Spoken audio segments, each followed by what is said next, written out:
आज मैं आपको म्यूचुअल फंड इन्वेस्टमेंट के ना 6 सीक्रेट बताने वाला हूं जो कि बड़े बड़े फंड मैनेजर अपने पेड सेमिनार में सिखाते हैं या फिर यूट्यूब पे शायद ही आज तक किसी ने डिटेल में इस टॉपिक को कवर किया हो। अगर आप एक म्यूचुअल फंड इन्वेस्टर हैं तो 6 फैक्टर देखे बिना सीधा पैसा लगाना खुद को धोखा देने के बराबर होगा, लेकिन इन्वेस्टशाला आज आपको इस धोखे से बचाएगा क्योंकि आज मार्केट में 2500 से ज्यादा म्यूचुअल फंड अवेलेबल हैं और हर म्यूचुअल फंड हाउस अपने फंड को दी बेस्ट बताता है, लेकिन गिनती के 10 से 15 फंड ही बढ़िया होते हैं। तो आइए देखते हैं आप उन फंड्स की पहचान कैसे कर पाओगे और वीडियो के एंड में मैं आपको लाइव भी दिखाऊंगा कि आप कहां से इन 6 फैक्टर्स को चेक कर सकते हैं। तो चलिए शुरू करते हैं। सबसे पहला आता है छोटे पैकेट में बड़ा धमाका, जिसे कहते हैं एक्सपेंस रेशो। सोचो कि आप और आपका दोस्त दोनों एक ही दिन एक ही म्यूचुअल फंड कैटेगरी में इन्वेस्ट करते हैं। 20 साल तक आप लगातार 10 लाख रुपए लगाते हैं। फर्क सिर्फ इतना है, आपके फंड का एक्सपेंस रेशो है 2% जबकि आपके दोस्त के फंड का एक्सपेंस रेशो है 0.5%। दोनों को अगर 12% की रिटर्न मिली 20 साल के बाद आपको मिलेगा 67 लाख रुपीस, जो कि एक अच्छा रिटर्न दिखाई दे रहा है, लेकिन आपके दोस्त को मिलेंगे 89 लाख रुपीस। अब आप समझे कि कैसे छोटा सा नंबर लॉन्ग टर्म में कितना बड़ा असर डाल देता है। सिर्फ 1.5% एक्स्ट्रा एक्सपेंस रेशो और आपके पूरे 22 लाख रुपीस हवा हो गए। इसलिए फंड चूज करते टाइम एक्सपेंस रेशो का ध्यान जरूर रखें और वही फंड चूज करें जिसका एक्सपेंस रेशो कम हो। Number 2 is benchmark comparison. क्या आपका फंड निफ्टी 50 से बेहतर है या नहीं? देखो, हर चीज को कंपेयर करने के लिए ना एक बेंचमार्क होता है। जैसे आपको अपना वेट चेक करना हो तो उसके लिए वेइंग स्केल है, आपको अपनी हाइट चेक करनी हो तो उसके लिए इंची टेप है। उसी तरह से म्यूचुअल फंड की परफॉर्मेंस को हम चेक करते हैं अल्फा से, जिसका मतलब है कि पर्टिकुलर टाइम स्लॉट में किसी एक्टिव फंड ने निफ्टी 50 जो कि एक पैसिव फंड है उसके मुकाबले कितना कम या ज्यादा रिटर्न दिया। इसका फॉर्मूला बड़ा सिंपल है कि return of active fund minus return of index fund equal to alpha. मान लीजिए निफ्टी 50 ने पिछले 5 साल में रिटर्न दिया 12%। आपका फंड अगर 13% की रिटर्न दे रहा है, दैट मीन्स आपके फंड का अल्फा +1% है। लेकिन अगर दूसरी जगह आपके फंड ने सिर्फ 10% ही रिटर्न दिया, मतलब उसका अल्फा हो गया -2%, तो वहाँ पे इंडेक्स फंड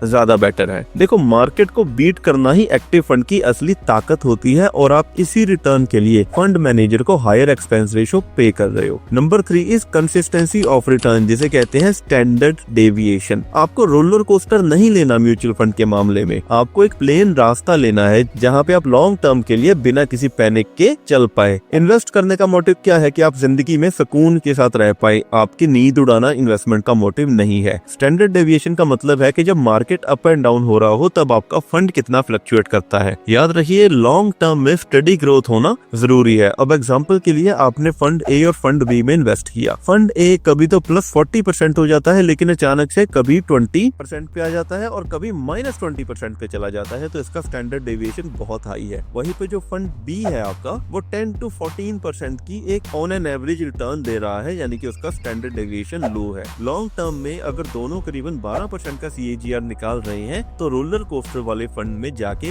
पैनिक होने का कोई फायदा नहीं है, बिकॉज पैनिक के अंदर आप अपना म्यूचुअल फंड या SIP बंद कर दोगे कंपाउंडिंग का बेनिफिट लेने से पहले। इसलिए वो फंड चूज कीजिए जो कि कंसिस्टेंट रिटर्न दे रहा हो। Number 4 is risk adjusted return, जिसे कहते हैं शार्पी रेशो। देखो, रिस्क के बदले कितना इश्क मिल रहा है ये बड़ा जरूरी है। म्यूचुअल फंड इन्वेस्टमेंट होती है मार्केट के रिस्क पे, लेकिन ये नहीं होना चाहिए कि रिस्क के अकॉर्डिंग आपको रिटर्न ही नहीं मिल रही। हाँ, अगर आपको लॉन्ग टर्म में रिस्क का बेनिफिट मिल रहा है तो अच्छा है, वरना आपका पैसा डूब सकता है। रिस्क को हम शार्पी रेशो से चेक करते हैं और किसी भी फंड की शार्पी रेशो जितना ज्यादा होगा उसमें रिस्क उतना ही कम रहेगा।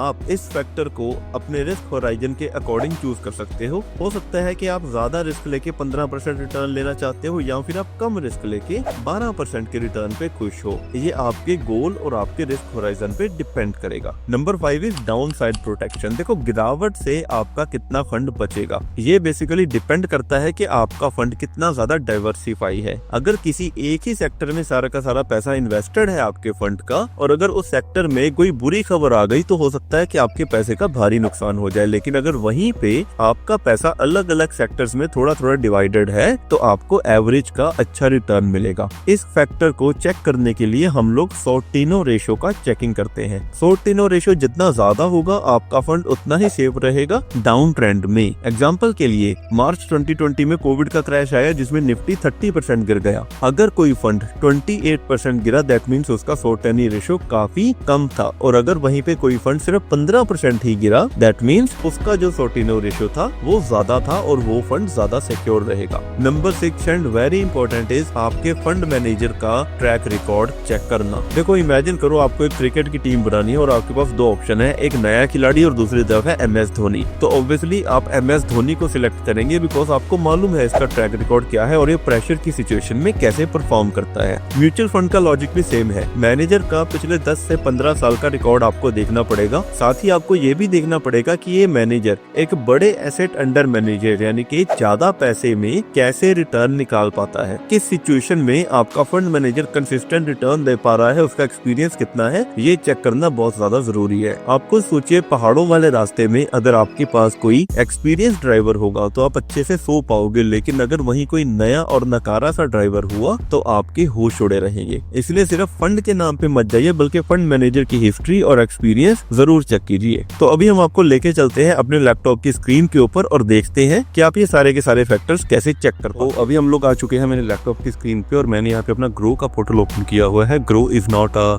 रिकमेंडेशन कि आप स्टॉक ब्रोकर में इसी को लें, और ना ही मैं ये रिकमेंड कर रहा हूँ कि जो फंड आपके सामने शो हो रहा है that is Motilal Oswal mid cap fund, आप इसमें इन्वेस्ट करें। आप प्लीज अपने सारे फैक्टर चेक करके इन्वेस्ट कीजिएगा। This is not a recommendation, मैंने सिर्फ आपको समझाने के लिए इसे ओपन कर रखा है।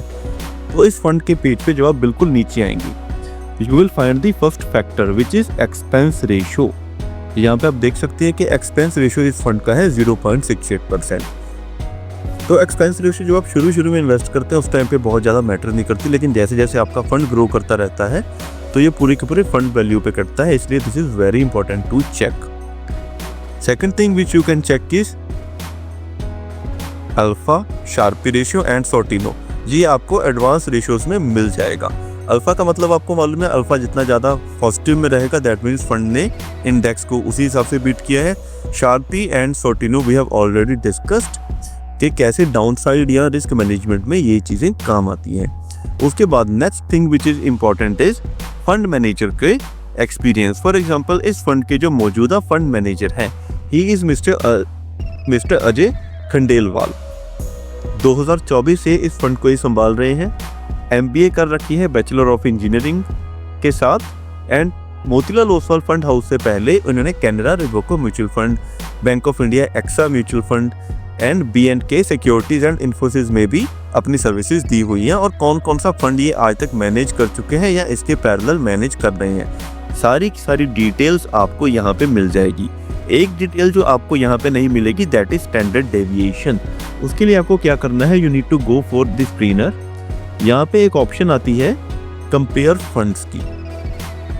तो अभी मैंने आपके लिए मोतीलाल ओसवाल का mid cap direct fund compare किया है Nippon India Nifty 150 index fund के साथ। आप यहाँ पे देख सकते हैं कि ग्रीन लाइन जो है मोतीलाल के लिए है, blue line is for Nippon. तो 1 ईयर में कुछ खास फर्क नहीं आपको दिखाई देगा, they are going hand to hand.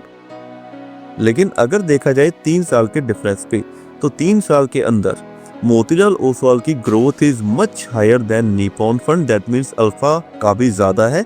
लेकिन ये ज्यादा अल्फा निकालने के लिए you can see the standard deviation यानी कि उतार चढ़ाव कितना रहा वो भी अकॉर्डिंगली ज्यादा है। तो अगर आप रोलर कोस्टर राइड चाहते हैं और उसके बदले में आपको ज्यादा रिटर्न चाहिए and you can take the risk और आपको इतना इमोशनल इंटेलिजेंस है कि आप पैनिक में आके अपना जो म्यूचुअल फंड है वो बंद नहीं करेंगे, then you can go for a high standard deviation fund जो कि आपको ज्यादा रिटर्न दे सकता है। गारंटी नहीं है बट हाँ दे सकता है। But if you want to go for a smooth return ना then please go for a standard deviation जिसमें लो टू मीडियम रहे, आपको रिटर्न अच्छा मिलेगा लेकिन थोड़ा रोलर कोस्टर राइड कम रहे। तो दोस्तों म्यूचुअल फंड चुनते समय सिर्फ CAGR मत देखिए, असली गेम इन 6 फैक्टर में छुपा है जो कि है expense ratio, alpha, consistency, sharpy ratio, Sortino ratio end fund manager का ट्रैक रिकॉर्ड। अगर आप इनको चेक करोगे तो आपके इन्वेस्टमेंट का फ्यूचर ज्यादा सिक्योर रहेगा। अगर ये वीडियो आपको यूजफुल लगा हो तो अपने दोस्तों के साथ शेयर जरूर करें, और हाँ म्यूचुअल फंड में इन्वेस्ट करने की सोच रहे हो तो कमेंट करके बताओ, और इन 6 फैक्टर में आपको कौन सा फैक्टर सबसे ज्यादा जरूरी लगा ये भी जरूर बताइएगा। मैं आपको अगली वीडियो में मिलता हूँ दोस्तों, धन्यवाद।